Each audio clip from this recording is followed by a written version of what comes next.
Bonjour tout le monde. Bienvenue à cette conférence spéciale sur les marées. Je vous informe dès le début que nous enregistrons la conférence parce qu'on aimerait la garder et la diffuser, Gabriel et moi, chacun sur nos plateformes YouTube pour que des futurs enseignants puissent l'écouter dans leur classe. Donc, on enregistre. Euh, je veux tout de suite me présenter. Euh, je suis Marie-Michel Limoges, directrice scientifique de l'éducation et des collections ici au Cosmodome à Laval.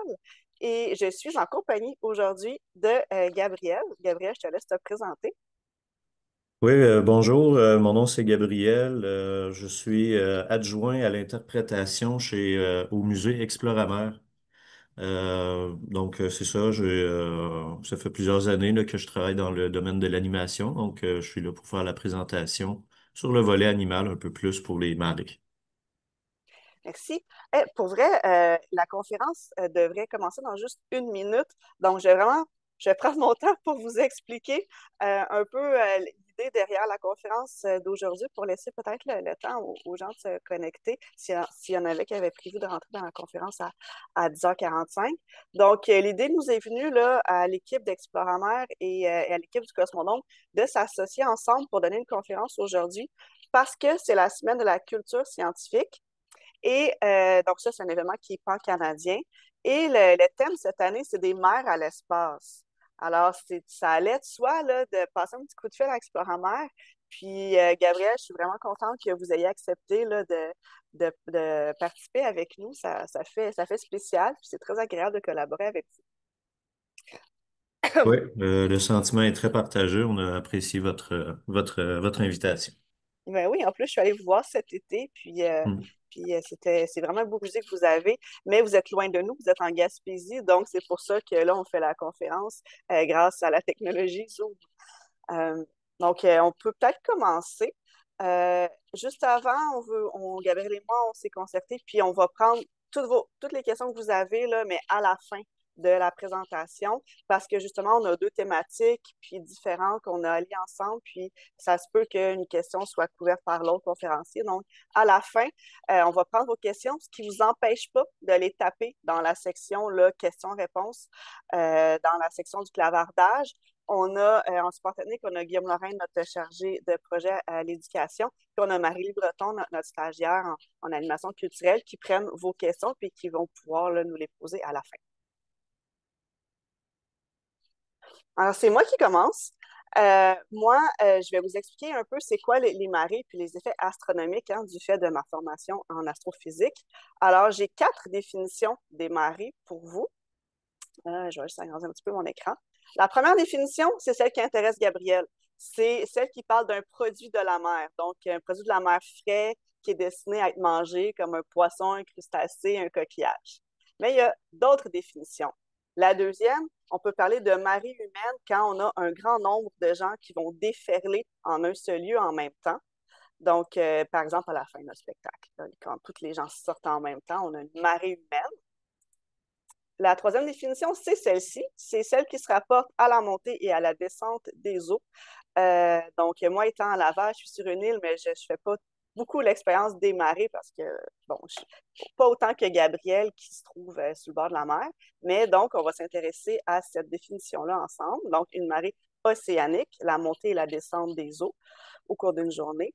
Et la quatrième définition dont on va aussi parler ensemble, c'est une marée dans le sens d'une déformation d'un astre. Alors ça, un astre, c'est une planète ou une étoile, donc la Terre et la Lune, par exemple. Donc, c'est la déformation d'un astre qui est provoquée par l'attraction d'un autre astre. Et ça, on va en parler beaucoup ensemble. Donc, ensemble, on va parler des définitions 3 et 4 dans les prochaines minutes. Mais qu'est-ce qui cause les marées? Alors, vous savez, la Lune, tout le monde le sait, la Lune tourne autour de la Terre. Si elle le fait, c'est parce qu'elle est attirée par la gravité de la Terre. Bon, c'est comme ça qu'elle reste en orbite autour de la Terre. Mais la Lune, elle aussi, elle a une masse. Elle aussi, elle exerce une force de gravité sur la Terre, même si elle est beaucoup plus petite. Et c'est la présence même de la Lune qui va causer ce que vous voyez, vous allez voir dans un instant, qui va causer des renflements comme ça. Donc, c'est des renflements qui sont dus à l'interaction entre la Terre et la Lune. Et On a donc, la présence de la Lune va venir créer une force sur la Terre qui va venir vouloir la déformer un peu en ballon de football. Mais puisque la Terre est formée d'une croûte solide, ben, c'est surtout l'eau à la surface qui va aller subir cette force-là.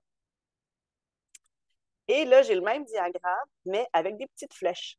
Donc, les petites flèches vont vous montrer là, justement la direction des forces de marée. Donc, on a vraiment une force résultante sur la Terre qui est plus forte dans la direction entre la Terre et la Lune et qui va être plus faible, puis dans la direction de la Terre, dans la direction perpendiculaire à la Lune. Donc, vous avez vraiment ici le schéma des forces de marée ressenties sur la Terre à cause de la présence de la Lune. Pas de Lune, bien là, on a un beau cercle rond, les océans sont plats sur la Terre. Donc, il n'y a pas ce renflement-là, c'est ça que je veux dire, sans la présence de la Lune. Et ce que ça fait, c'est que là, la Terre, elle n'est pas statique, elle tourne sur elle-même. Donc là, ce qu'on regarde, c'est la Terre vue de haut. Et donc, c'est comme si le pôle Nord était en bas de nous et la Terre tourne.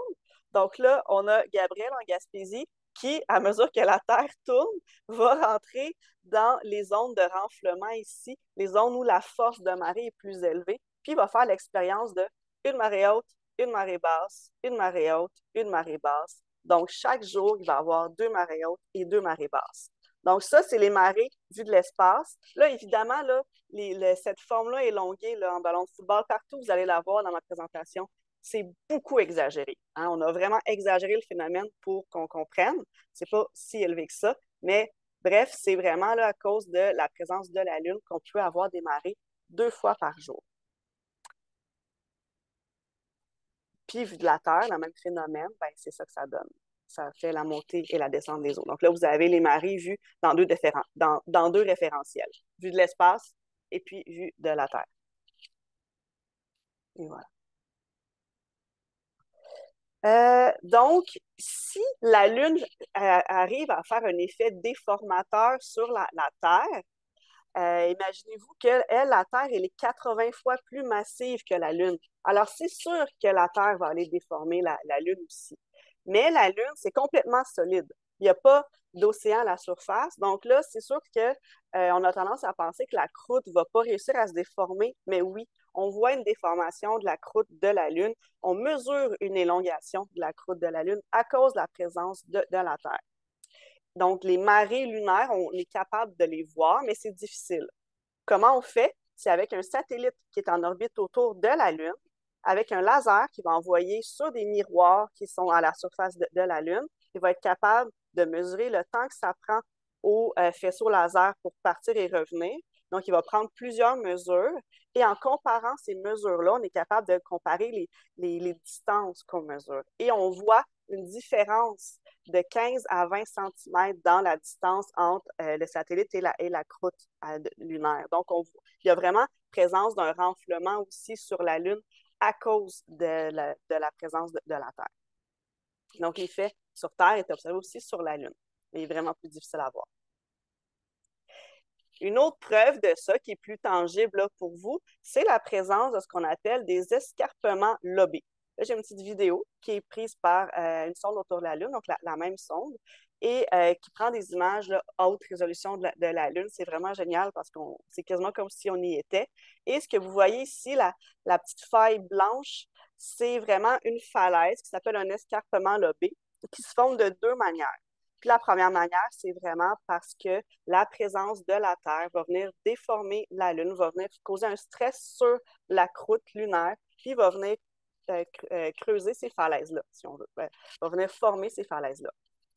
La deuxième raison pour laquelle les escarpements lobés se forment, ça n'a pas rapport avec les marées, mais pour être complète dans mon explication, il faut que je vous le dise. C'est extrêmement intéressant, par contre, c'est que la Lune, elle n'est pas complètement refroidie. Donc, la Lune, quand elle s'est formée à partir d'un gros fragment là, de magma qui avait été arraché de la Terre lors de très, très tôt dans la vie de la Terre, là, il y avait une grosse boule comme ça de roches en fusion qui s'est agglomérée pour faire la Lune et la croûte s'est refroidie en premier vers l'intérieur. Mais là, elle n'est pas encore finie de se refroidir. Donc, son intérieur n'est pas complètement roche solide encore. Et quand la Lune rétrécit, elle se contracte et ça vient donc créer ces failles-là dans la croûte, les escarpements lobés. Mais une des deux raisons, c'est parce que c'est à cause des forces de marée ressenties à cause de la présence de la Terre. Et il y a un autre effet sur la Lune de la présence de la Terre, des forces de marée à cause de la présence de la Terre, c'est le verrouillage gravitationnel de la Lune ou, en d'autres termes, on appelle ça aussi rotation synchrone. Donc, avant, vous aviez la Lune qui tournait sur elle-même, qui ne nous présentait pas toujours la même face. Donc, elle tournait rapidement sur elle-même.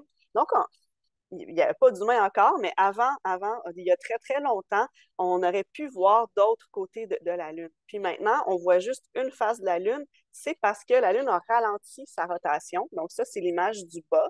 Donc, la Lune a ralenti sa rotation sur elle-même jusqu'à temps qu'elle soit parfaitement égale à sa vitesse de révolution autour de la Terre. Puis là, c'est représenté par le petit point rose. On voit vraiment tout le temps la même face de la Lune. Puis ça, c'est vraiment un effet des forces de marée de la Terre. Parce que voyez-vous, là, la Lune ressemble à une patate ou à un ballon de football. On a vraiment exagéré l'élongation de la Lune à cause de la présence de la Terre. Mais c'est cette déformation-là, cette élongation-là qui vient causer le ralentissement de la rotation de la Lune. Et donc, là, à cause des forces de marée, la Lune est rendue en rotation synchrone avec la Terre. Puis j'ai une autre vidéo parce qu'il y a une conséquence à cette rotation synchrone-là. Donc, si j'ai la Lune là, qui ralentit tranquillement sa période de rotation puis qui vient d'entrer en rotation synchrone, mais en ralentissant comme ça, elle a perdu de l'énergie. Mais dans la nature, l'énergie n'est jamais vraiment perdue. Elle est toujours transformée ou transférée quelque part. Alors, je ne sais pas si vous remarquez ici, mais la Lune s'éloigne. Donc, l'énergie perdue dans la rotation de la Lune sur elle-même a été transférée dans son orbite et la Lune s'est éloignée de nous. Ça veut dire qu'avant, il y a des millions d'années, la Lune était vraiment plus rapprochée. On la voyait plus grosse. Mais il n'y avait pas d'humain, mais elle était vraiment plus grosse. Donc, ça, c'est une conséquence, c'est les conséquences des forces de marée, mais sur la Lune. Et là, je vais me déplacer sur Terre. On se rapproche tranquillement de Gabriel ici. Donc, sur Terre, vous avez les mêmes renflements qu'on a observés sur la Lune quand elle était élongée. Donc, ici, c'est les océans là, qui vont subir la majorité de cette force-là. Donc, le fait que les océans soient élongés, le fait qu'il y ait des marées océaniques, en fait, ça vient ralentir la rotation de la Terre. Puis, c'est la même chose sur la Lune, mais c'est plus facile à expliquer avec la Terre. Donc, vous avez ici les océans qui veulent tout le temps être, le renflement océanique veut toujours être aligné entre la Terre et la Lune à cause de la gravité de la Lune, mais en même temps, la Terre tourne. Donc, par effet d'inertie, les océans, eux autres, ils suivent la rotation de la Terre, mais sont attirés aussi par la Lune. Et donc, cet effet-là de chicane entre ces deux forces-là va venir ralentir la rotation de la Terre. Et oui, c'est la faute aux marées si la Terre ralentit sa rotation. Ça veut dire qu'il y a plusieurs millions d'années, la Terre, en fait, je l'ai ici, donc il y a 0 million d'années. Donc maintenant, on a 365 jours de 24 heures chacun. Mais si je recule dans le temps de 900 millions d'années, on avait plus de journées. Vous voyez, il y a 486 jours, je l'ai en bas du tableau, 486 jours de 18 heures chacun. Donc ça veut dire que la Terre tournait plus rapidement sur elle-même. Il y a 900 millions d'années, les journées étaient 6 heures plus courtes. C'est quand même quelque chose. Il y a un effet de ça aussi. Donc, le fait que la Terre ralentit sur elle-même, encore une fois, il y a perte d'énergie. Mais l'énergie doit toujours être transférée quelque part et c'est encore une fois la Lune qui écope. Donc, l'énergie perdue dans la rotation de la Terre est transférée dans l'orbite de la Lune et la Lune s'éloigne de nous de 4 cm par année encore. Donc, elle a fini de s'éloigner à cause de la rotation synchrone, mais elle continue à s'éloigner parce que la Terre ralentit sur elle-même. Donc, elle s'éloigne de 4 cm par année et ça veut dire que dans 50 milliards d'années, autant dire jamais, là, parce que dans 50 milliards d'années, le Soleil va s'être éteint. Le Soleil, dans 4,5 milliards d'années, c'est fini. Mais disons là, que le Soleil pourrait vivre 10 fois plus longtemps. Là, dans le fond, la Terre et la Lune entreraient en rotation synchrone. Et voilà ce que je vais vous montrer ici. Donc, puis la Lune serait beaucoup plus éloignée, vraiment beaucoup, et la Terre et la Lune se montreraient chacune une face. Donc, chacune d'elles se montrerait toujours la même face, comme on peut l'observer dans le système solaire. Ici, on a Pluton et on a sa lune Charon. Et Pluton et Charon ont des tailles très semblables et des masses très semblables. Donc, eux sont déjà entrés en rotation synchrone l'un avec l'autre. Puis ça, c'est le futur de la Terre et la Lune, mais ça n'arrivera pas parce que, comme je vous dis, là, le Soleil ne vivra pas assez vieux pour ça. Et voilà ce que j'avais à vous dire sur les marées, là, les effets astronomiques des marées. Et là, on est rendu sur la Terre avec Gabriel.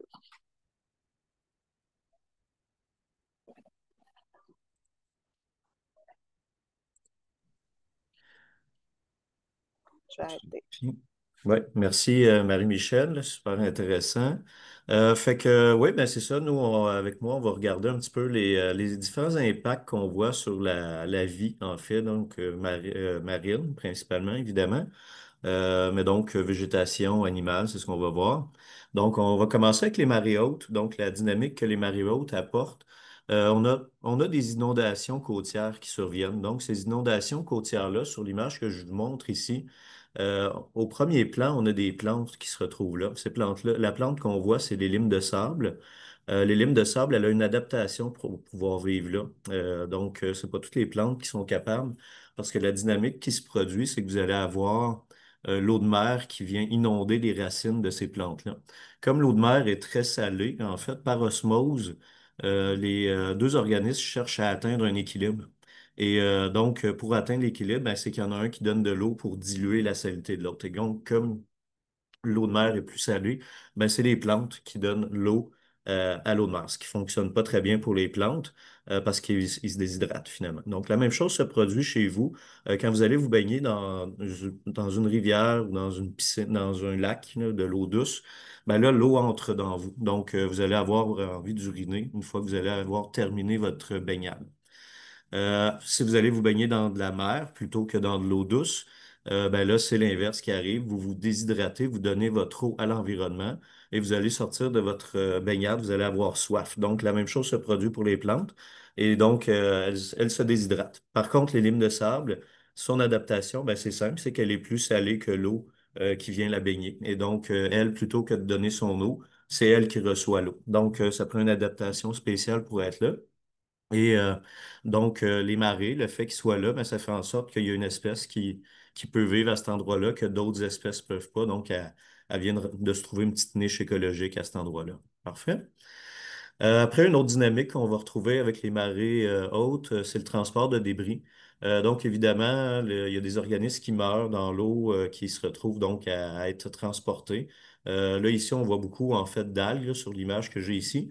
Donc, on va pouvoir voir, et vous voyez que les algues sont pas mal toutes étalées à différents endroits, mais on distingue des petites lignes, en fait, à l'intérieur de tout ça. Donc, ces lignes-là, c'est vraiment l'endroit où ce que la marée s'est rendue. Dans le cas qu'on a là, c'est qu'en fait, on a une marée qui perd en force de jour en jour et donc la végétation la plus vieille, la laisse de mer qu'on appelle à cet endroit-là, ben, c'est elle ici, là. Donc, elle, ça fait longtemps qu'elle est là. Et donc, après, ben, il y a une autre marée par la suite qui s'est pas rendue jusque-là, qui est venue s'installer ici puis qui a laissé d'autres algues à cet endroit-là. Par la suite, les autres sont venus s'installer également un petit peu plus tard à ces endroits-là. Donc, éventuellement, ce qui va arriver, c'est qu'on va avoir une marée qui va prendre en force puis qui va venir ramasser tout ça et aller sur une ligne un petit peu plus loin, reporter ça un peu plus loin. Et donc, on va avoir nettoyé la partie en dessous avec les marées. Donc, ils font du transport de débris, finalement, les marées, grâce à ce système-là. Une autre opportunité qu'on peut voir, en fait, ben là, l'espèce qu'on a là, c'est le caplan. Au niveau de la reproduction, le caplan, ce qu'il va faire, c'est qu'il va profiter un petit peu des marées pour pouvoir aller pondre ses œufs dans le sable. Là, c'est sûr qu'il y en a tout le temps un peu qui se rendent un petit peu plus loin, du sable qui est un peu plus loin. Ça donne un plus grand espace. Donc, durant la marée haute, les caplans se séparent en deux bancs. Un banc de femelles et un banc de mâles. Les bancs de mâles s'en vont vraiment sur le bord, ils attendent les femelles, puis quand les femelles approchent, les mâles vont aller chercher, chatouiller, on va dire, ou taquiner les flancs de la femelle pour faire sortir les œufs. Après, ils partent avec les œufs, ils les déposent et ils donnent leurs semences aux œufs, ou ce qu'ils vont les avoir déposés dans le sable comme ça ici. Donc, c'est une opportunité en fait de reproduction pour le caplan à ce niveau-là, le fait qu'il ait accès à plus de plages que autrement les autres fois. On passe à la marée basse maintenant, l'impact que les marées basses vont avoir sur le monde animal ou végétal. Là, on va parler de la mue, en fait, donc le retrait de l'eau, hein. Tout à l'heure, on a parlé de l'inondation des terres. On est dans l'optique inverse. Maintenant, les eaux se retirent et un des impacts qu'on va voir, ben, c'est la présence de phoques sur des roches comme ça ici. Les phoques ont besoin de muer parce que leur fourrure, en fait, normalement, elle est étanche, elle prend pas l'eau ce qui leur permet d'être rapides, sont hydrophages en fait sous l'eau et donc ils sont plus rapides comme ils ne prennent pas en pesanteur en nageant. Donc, être plus rapide, c'est un avantage, ça leur permet de capturer des proies, éviter des prédateurs et ainsi de suite. Par contre, à cause qu'ils vivent dans de l'eau de mer, l'eau elle est salée, ça abîme leur fourrure et là leur fourrure n'a plus la capacité d'enlever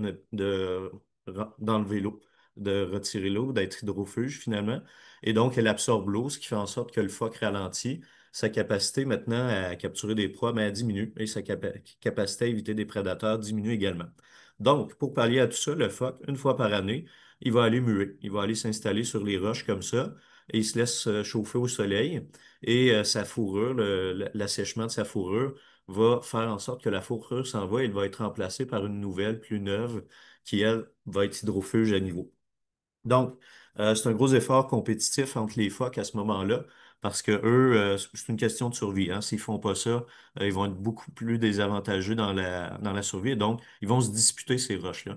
Le fait qu'il y a une marée basse qui s'installe, ben, ça augmente en fait leur capacité à partager, en fait. Ça donne plus d'espace aux phoques pour leur. Évidemment, s'il n'y a rien qui les empêche d'aller sur la plage, mais là, ils se mettent en danger parce qu'il y a des prédateurs sur la terre qui sont plus rapides, plus agiles qu'eux sur le sol. Et donc, le phoque devrait s'enfuir en se dandinant jusqu'à la mer s'il y a un loup qui approche.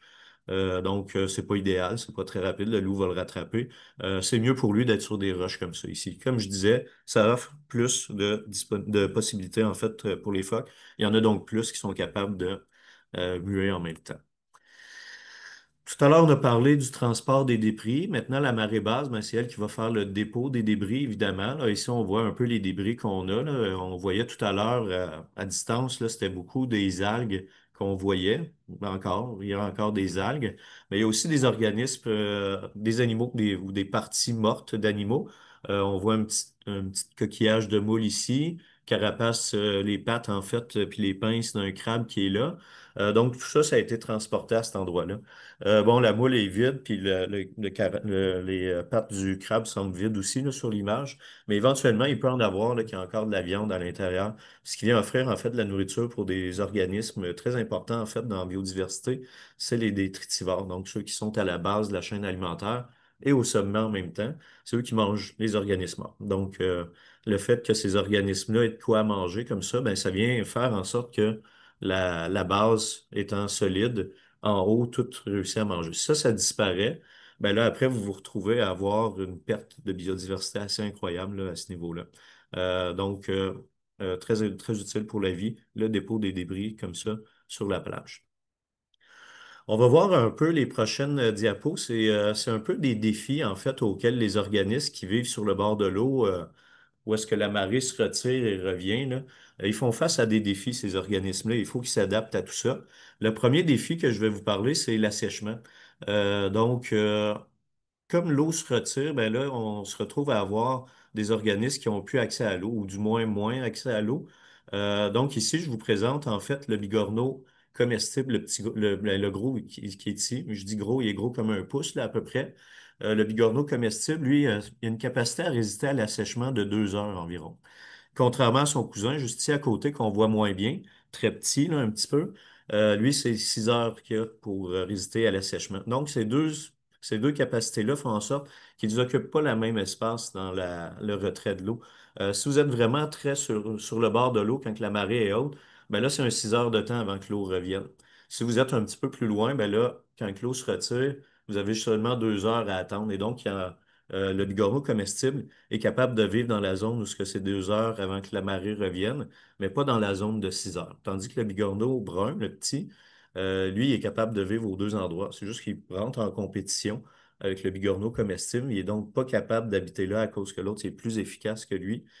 Mais si jamais le bigorneau comestible disparaissait de la terre, là, soudainement comme ça, le bigorneau brun serait capable de reprendre le relais à cet endroit-là. L'inverse, c'est pas nécessairement vrai par contre. Si le bigorneau brun disparaît, le bigorneau comestible n'a pas la capacité d'aller occuper l'espace que le bigorneau brun occupait. Donc, un petit défi auquel ils doivent faire face, il y a un assèchement qui se fait là, l'eau disparaît et donc eux, ben, il faut qu'ils survivent pendant cette période de temps-là. Prochain défi, en fait, c'est deux défis différents, mais je les mets ensemble parce que c'est la même explication un petit peu, c'est la température puis la salinité de l'eau. Il faut que les organismes soient capables de résister à des grandes gammes de température ou de salinité. Donc, ici, je vous ai mis des exemples. Vous avez vu la journée chaude, puis si on la compare avec la journée froide, évidemment, une journée chaude, ben là, la température augmente. Et là, la journée du lendemain, ben là, il fait froid. Et donc, cet organisme-là, il faut qu'il soit capable de résister à ces deux gammes de température-là. Donc, c'est une espèce résistante, on dit ça. On dit qu'ils sont extrémophiles. Donc, ça veut dire qu'il aime les extrêmes. Bon, au-delà de dire qu'il aime les extrêmes, peut-être pas, mais disons qu'il résiste aux extrêmes. Versus d'autres espèces qui sont très spécialisées dans, moi, il faut que je vive dans les eaux chaudes ou dans les eaux froides, ne seraient pas capables de rester à cet endroit-là à cause de ces écarts de température-là qui peuvent être journalières, mais ça peut même arriver en plein milieu de la journée. Euh, Après, on regarde la salinité maintenant, toujours avec notre journée chaude. Journée chaude, ça implique donc probablement du soleil un peu qui est sorti et donc il y a de l'eau qui s'évapore. Quand l'eau s'évapore, ben elle, le sel qui se retrouve dans l'eau s'évapore pas avec lui, donc le sel reste là. Et l'eau qui s'est pas évaporée, ben, va être encore plus salée que elle l'était déjà. Donc on vient d'avoir une augmentation de la salinité pour les organismes qui sont sur le bord de l'eau. Donc, il faut qu'il soit capable de résister à ça. À l'inverse, si on a une journée de pluie, ben là, c'est de l'eau douce qui tombe du ciel et cette eau douce-là vient diluer la quantité de sel qui se retrouve dans l'eau. Il faut qu'il soit capable de résister à ça aussi. Il faut qu'il soit capable d'être dans de l'eau salée et dans de l'eau douce également pour pouvoir vivre, là. Bon, le dernier défi que je vous présente, c'est l'exposition, hein. On revient à notre caplan de tout à l'heure, hein. Je vous avais raconté là, que le caplan, les mâles surtout, vont aller prendre les œufs des femelles, les porter sur les plages et semer leurs semences dedans. Ils font ça pendant la marée haute, mais là, à un moment donné, la marée haute se retire. Il y en a qui n'ont pas le temps de s'échapper. Regardez la photo qui est là. Il y en a beaucoup qui n'ont pas le temps de s'échapper. Et donc, quand ça arrive, on appelle ça le caplan qui roule ici en Gaspésie. Sauf que ça devient une ressource pour d'autres organismes. Comme le goéland, puis les Gaspésiens, qui aiment bien aller manger les capelans qui viennent de rouler sur le sol comme ça ici. Ça permet, c'est une opportunité pour d'autres espèces, mais c'est un défi pour elles qui ne survivront pas. Donc, évidemment, eux, ça veut dire qu'ils ont eu le temps de se reproduire quand même. Euh, c'est surtout les mâles qui sont affectés par ça. Les femelles, elles, comme c'est pas elles qui vont porter les œufs et qui sèment, qui mettent les œufs dessus, ils ont plus d'opportunités à retourner. Donc, les femelles, ils ont la capacité de se reproduire encore et encore. Alors que les mâles, pour leur part, ben, eux, c'est souvent juste un épisode, là. Ils se reproduisent une fois, ils meurent, puis après. C'est pas le cas, c'est pas 100% du cas, mais ça peut arriver assez souvent. Donc, voilà, c'est un petit peu les différents défis auxquels les espèces marines font face avec le retrait des eaux et l'arrivée des eaux, comme on a pu voir. Euh, je retourne un petit peu faire une petite conclusion là, concernant la relation là, entre la Lune puis la Terre. Il y a beaucoup d'espèces là, qui ont vraiment réussi à créer, qui ont utilisé cette dynamique-là dans leur évolution. Donc, la Terre, la vie sur Terre est adaptée à la marée, le phénomène de marée. Ça offre des défis pour certaines espèces, mais ça offre des opportunités pour les espèces qui sont capables de relever ces défis-là qui serait peut-être pas capable de vivre, sinon autrement, on retourne voir notre bigorneau brun, là. Finalement, s'il n'y avait pas les marées, ben, ça serait le bigorneau comestible qui serait là, tout simplement, parce qu'il est beaucoup plus performant que le bigorneau brun. Mais comme l'autre n'est pas capable de survivre à l'assèchement pendant plus de 2 heures, ben, ça vient d'offrir une option, en fait, de vie, en fait, pour le bigorneau brun. Donc voilà, il y a des défis qui sont reliés par certaines espèces. Je redonne la parole à Marie-Michel. Elle avait une nouvelle à nous annoncer. Oui, puis oui, c'est une belle journée aujourd'hui pour faire notre conférence sur les marées. C'est un beau hasard que ce soir, ce sera la pleine lune, mais c'est pas n'importe quelle pleine lune, c'est la pleine lune qu'on appelle super lune. Donc, vous savez, là, l'orbite de la Lune autour de la Terre, dans toutes mes simulations que je vous ai montrées, c'était un beau cercle parfait, mais c'est pas vrai. Le cercle est un petit peu écrasé, on appelle ça une ellipse. Donc, un peu comme une forme ovale, ça veut dire que la distance entre la Terre et la Lune va varier. Puis aujourd'hui, la Lune, en plus d'être pleine, elle est 14 plus près que d'habitude. Ça fait deux choses. Ça fait elle va paraître un petit peu plus grosse pour nous, 30 plus brillante, mais ça a aussi un impact sur les marées parce qu'elle est plus proche. Donc, Gabriel pourrait observer des marées plus hautes aujourd'hui.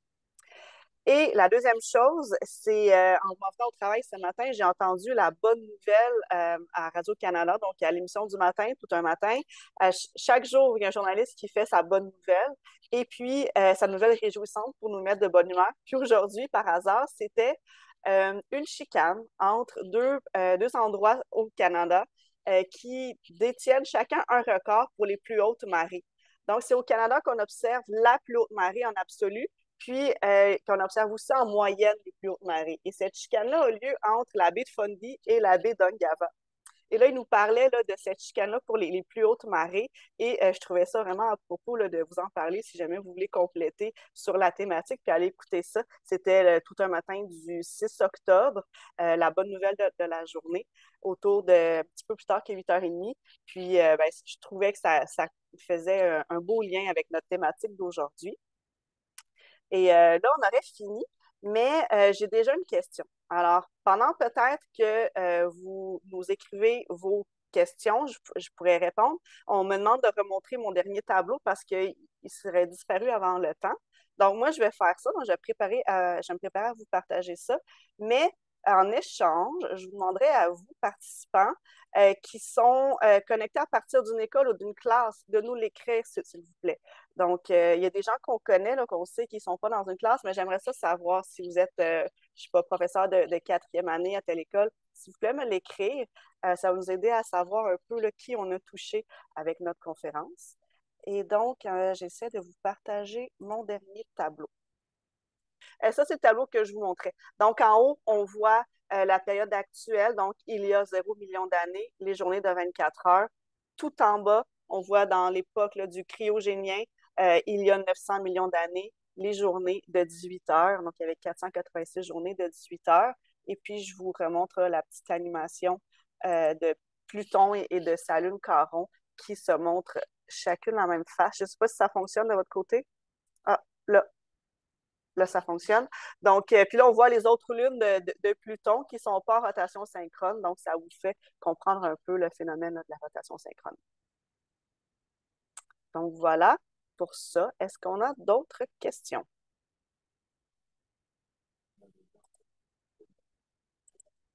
On a des gens de l'école de tremplin de la Belle. Génial. Génial.